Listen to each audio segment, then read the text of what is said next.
Hulaan nyo guys kung ano lulutuin ko. Ano to? Diba sampalok to? So, anong lulutuin ko guys? Ang makahula. Thank you. Ano kaya lulutuin ko na guys? Kung bakit nagdudurog ako ng sampalok? Kasi ito ang pampaasim ko sa sinigang na isda, sinigang sa miso. Yan guys, ganyan ako magsigang sa miso.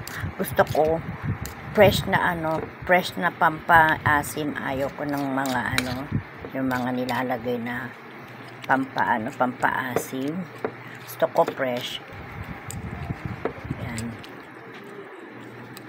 Dudurugin ko siya.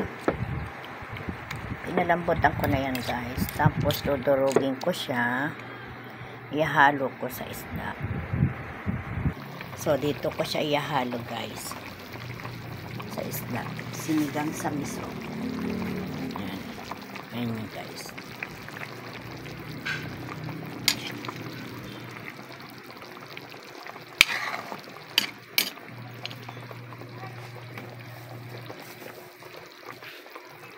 So, sinala ko siya guys. Ayan.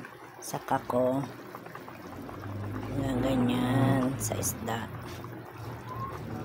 At syempre, dahil isa lang kamay ko, ang hirap kayang mag-video. Ayan. Ganyan na. Isandal na lang natin siya dyan. Tapos, guys, ganyanin ko yan. Para yung katas niya napunta doon sa sabaw. Ganyan ginagawa ko guys. Kanya-kanya lang yan guys. Ayan.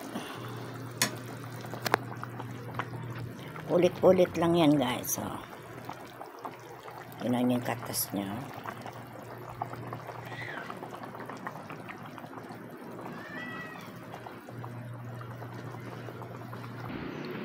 Finish guys.